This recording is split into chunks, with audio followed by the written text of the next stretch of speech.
दोस्तों, आपने महाभारत तो देखी होगी और महाभारत में आपने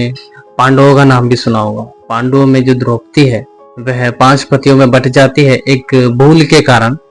एक थोड़ा सा जो उनकी माता रहती है वह उसको नजरअंदाजी कर देती है कि वह सोचती है कि वह भिक्षा लेने गए हैं पांचों भाई पर, लेकिन वह भिक्षा की बजाय एक विवाह उत्सव होता है उसके अंदर वहां चले जाते हैं और वहां प्रतियोगिता में अपने एक महिला को जीत कर लाते हैं जिसका नाम द्रौपदी होती है। और द्रौपदी को जब जीत के लाते हैं तो वे बिना पूरी बात बताए सीधा कह देते हैं कि माँ देखो हम क्या लेकर के आए हैं। तो उनकी माँ बिना कुछ देखे वह सोचती है कि भिक्षा में कुछ लाए होंगे, तो वह बिना कुछ देखे ही कह देती है उनकी माँ जो रहती है कि जो भी कुछ लाए हो पांचों भाइयों बांट लीजिए। और इस चीज को पहले माँ के आदेश को बहुत ही बड़ा महत्व दिया जाता था, इसी की वजह से वह इस चीज को नकार नहीं पाते हैं और वह कहते हैं कि माँ तुमने बिना देखे हमें क्या आदेश दे दिया है, अब इसका हम पालन कैसे करेंगे। तो वह जो है फिर द्रौपदी 5 भाइयों में बट जाती है, 5 पतियों की पत्नी बन जाती है। बताया जाता है कि ये जो हम आपको कहानी बताने के लिए जा रहे हैं, जो आपको हम बात बताने के लिए जा रहे हैं, ये बिल्कुल सच्ची घटना है और ये बिल्कुल सच्ची बात है, एक सच्ची परंपरा है जो कि इसी से मिलती जुलती है और कहीं ना कहीं इसी ही महाभारत के इस भाग का भी उस पर बहुत बड़ा असर पड़ा है। जी हाँ, हम बात कर रहे हैं हिमाचल प्रदेश जिला सिरमौर में एक परंपरा चलती है। वहां की जो नदी है, एक गिरी नदी 2 भागों में बंटती है, एक गिरी आर और एक गिरी पार। गिरी पार ट्रांस जो गिरी इलाका है वहां पर एक हाटी समुदाय रहा करता है, जो कि 154 पंचायत हैं टोटल, और वहां 154 पंचायत में से 147 पंचायतों में हाटी समुदाय ही रहता है। हाटी समुदाय के बारे में आपको थोड़ा सा बता दें, थोड़ा सा पिछड़े वर्ग का एक एरिया होता है जहां पर आदिवासियों की श्रेणी में आते हैं लोग। तो उसमें काफी पुरानी एक प्रथा चलती आ रही है जो कि जोड़ीदारा प्रथा होती है। इस जोड़ीदारा प्रथा में यह होता है कि जिससे कि घर ना बट जाए, भाइयों के बीच में घरों का बंटवारा ना हो और परिवार में तुड़ाव ना हो, परिवार अलग ना हो, इस वजह से एक ही बड़े भाई की शादी करके वही पत्नी सारे भाइयों में बट जाती है। हिमाचल प्रदेश के सिरमौर जिले के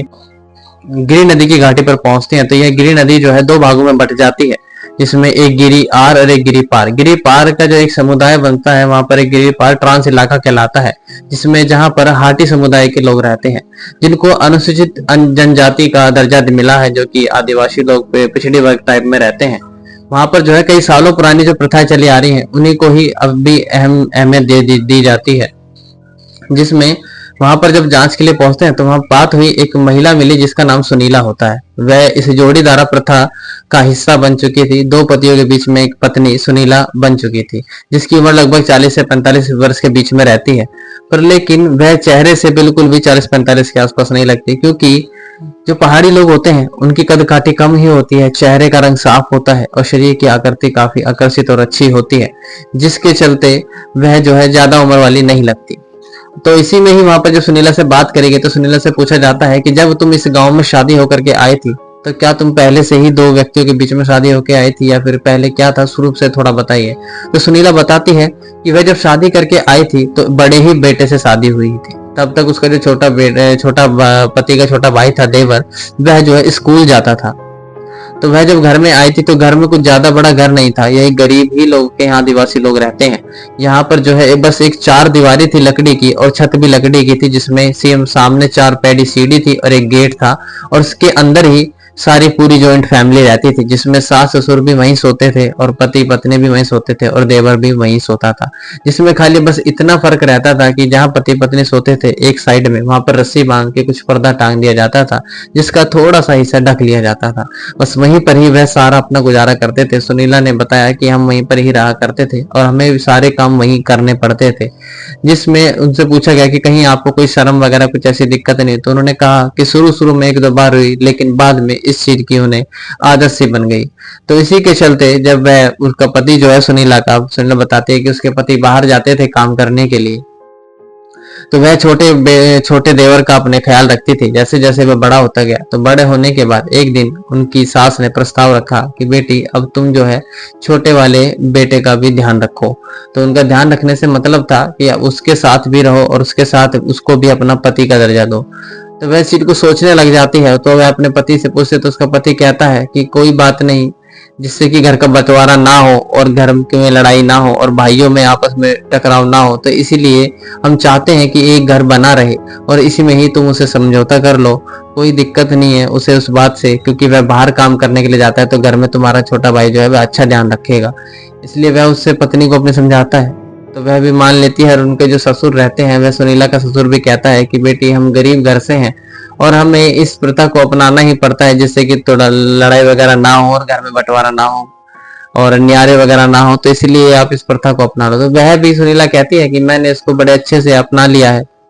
और शुरू में थोड़ा सा अजीब लगता था, पर लेकिन आज अब अजीब नहीं लगता। जब सुनीला से पूछे गए कुछ सवाल तो सुनीला बड़े आराम से आंखों में आंखें डालकर बिना किसी रंजिश के और बिना किसी चेहरे पे किसी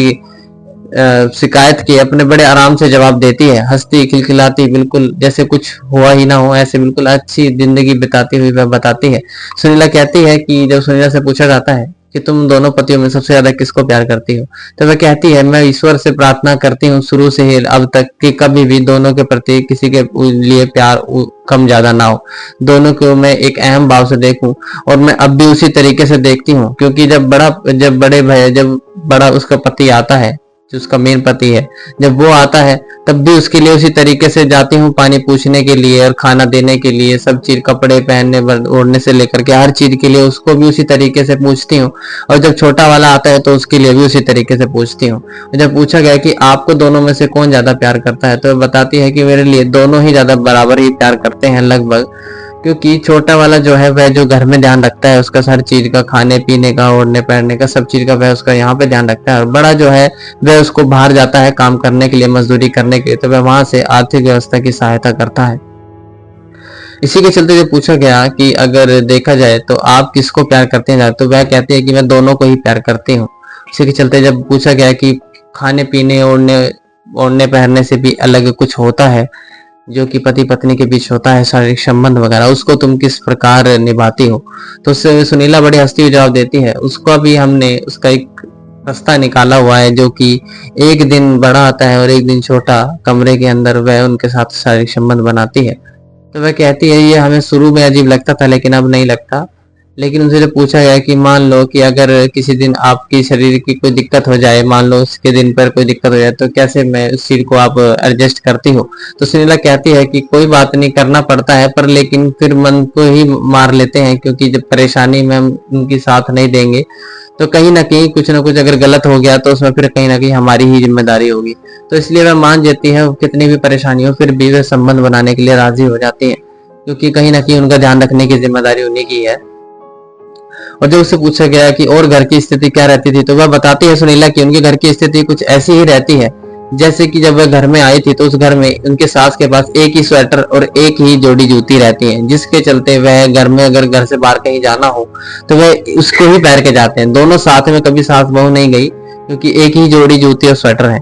तो उसी के चलते फिर जब उससे और कुछ सवाल पूछे गए तो बड़े आराम से जवाब देती रहती है और बताती रहती है कि इस समुदाय में ये कोई नया नहीं है, ये आगे से ही चलता हुआ आ रहा है कि इसमें हमें अब ज्यादा कोई परेशानी नहीं होती, बस शुरू शुरू में होती थी, अब कोई दिक्कत नहीं होती। अब कभी हम अपने घर भी जाते हैं तो दोनों को ही साथ लेके जाते हैं, क्योंकि दोनों से किसी भी चीज की भेदभाव नहीं करते, तो इसलिए हमारे परिवार वाले भी उन दोनों को एक ही दर्जा देते हैं, क्योंकि उनके लिए भी दोनों ही दामाद हैं। इसलिए वह इन सब चीजों को एडजस्ट कर चुकी है। जब घर में कभी पूजा वगैरह भी होती है, पूजा पाठ होती है, तो एक साइड बड़ा बैठता है और एक साइड छोटा, बीच में वह खुद बैठती है, तो उसको इस चीज से कभी तो कोई दिक्कत नहीं। जब उससे पूछा कि कभी आपको जैसे कभी महिला एक दो व्यक्ति के साथ संबंध बनाती है तो कभी कोई दिक्कत तो नहीं होती, तो उन्होंने बोला कि नहीं, कभी शारीरिक कोई दिक्कत बनी है और नहीं मुझे लगता है आगे कभी बनेगी, क्योंकि लगभग 25 साल हो चुके हैं तो अभी तक तो ऐसी कोई दिक्कत नहीं आई है। और उनसे उनको 3 बच्चे हुए हैं, तो 3 बच्चों में कहती है कि इसका किसके नाम किसको दिया जाता है 3 बच्चों में, तो तुम इसके बारे में क्या कहते हो। तो सुनीला कहती है कि इसमें 2 बच्चे बड़े के हैं और 1 बच्चा छोटे का है। तो वह डरती रहती थी शुरू में कि कहीं दूसरी शादी ना कर ले तो एकदम इतने बच्चों का खर्चा कैसे उठाएंगे वो, तो लेकिन अब उसको कोई दिक्कत नहीं होती, क्योंकि वह दोनों ही पतियों के बीच में रहती है, इसलिए वह दोनों को ही खुश रखती है। तो इसी के चलते जब और जानकारी ली जाती है तो जब आगे चलते हैं तो आगे चलते चलते एक मीना देवी से बात होती है, जो कि वह भी हाटी समुदाय की ही एक हिस्सा है। मीना देवी जो कि 3 पतियों के बीच में पत्नी रहती है। जब उससे पूछताछ करी जाती तो खुशकिस्मती से तीनों पति वहां पर ही मौजूद रहते हैं और मीना देवी वहीं पर मौजूद रहती है। तो उनसे जब कुछ सवाल करे जाते हैं तो मीना देवी बड़े आराम से, वह भी किसी भी बिना किसी शिकायत के जवाब देती हैं। मीना देवी बताती हैं कि उनको भी कोई दिक्कत परेशानी इस चीज से नहीं है, और वहां पर जब ये प्रथा है तो ये प्रथा शुरू से ही चली आ रही है, तो उसमें कोई दिक्कत नहीं रहती, वह चीज को बड़े आराम से ही सहन कर लेती है। इसी के बीच में जब उनकी बड़ी जो पति है मीना देवी की, उससे बात करी जाती है तो वह कहता है कि मैं पढ़ा लिखा कम था, तो मेरी शादी सबसे पहले हुई थी, और इसी के चलते हम भाइयों ने कुछ समय बाद आपस में ही बात सलाह मिलाई कि हम क्यों ना घर का बंटवारा ना हो और आपस में प्रेम बना रहे, एक साथ मिलकर बैठ के खाएं हर चीज को, के साथ सुख दुख अच्छे से मिलकर बांटे सभी, तो क्यों ना हम एक में ही सब भाई जो है साझा कर लेते हैं। तो उन्होंने बताया कि हमने एक में ही साझा कर लिया। तो उनसे पूछा गया कि क्या तुमने कभी मीना देवी से पूछा इस चीज के लिए, तो वह कहते हैं कि नहीं, हमने पूछा तो नहीं, पर लेकिन कभी मीना देवी ने इस चीज से कभी इनकार भी नहीं किया, ना ही मना किया। तो क्या है, उनसे भी जब पूछा गया कि कैसे तुम एडजस्ट करते हो इन चीजों को, तो वह बताते हैं कि हमने दिन बांटे हुए हैं कि आज बड़ा जाएगा, कल छोटा जाएगा, फिर परसों तीसरा जाएगा। इस तरीके से एक वे एक करके दिन वह जाते हैं, जो कि संबंध बनाने के लिए हम बात कर रहे हैं। तो वह जो है एक एक दिन करके दिन बटे हुए हैं, संबंध बनाते हैं। तो मीना देवी से पूछा गया आपको कोई दिक्कत तकलीफ तो नहीं होती, वह कहते हैं कि नहीं, दिक्कत कभी कभी होती है, पर लेकिन सब कुछ सहन करना पड़ता है, जो कि अब तक करते आ रहे हैं, तो अब उससे कोई दिक्कत परेशानी नहीं होती। उनसे जब पूछा गया अगर आप मान लीजिए आपको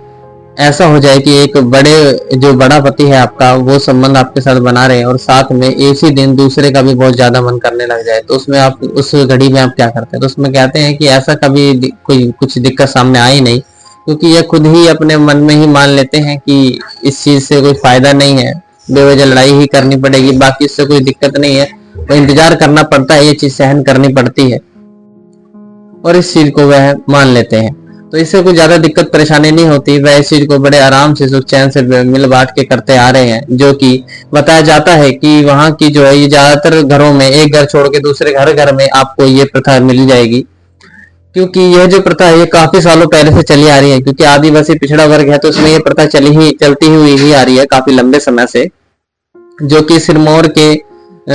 जिले के 154 पंचायतों में से 147 पंचायतों में ये हाटी समुदाय ही बसा हुआ है, जिसमें सबसे ज्यादा घरों में ये दिक्कत जो है, सबसे ज्यादा घरों में ये प्रथा चलती हुई आ रही है। तो जब मीना देवी से पूछा गया कि जैसे तुम्हारे बच्चे हैं, तब इन बच्चों को अगर कहा जाए कि जोड़ीदारा प्रथा के अंदर रहने के लिए क्या तुम उनकी शादी करोगे, तो वह कहते हैं कि नहीं, हम इसमें बिल्कुल शादी नहीं करेंगे, क्योंकि हम पिछड़े वर्ग के थे, हम पिछली सोच के थे, तो हमने इस चीज को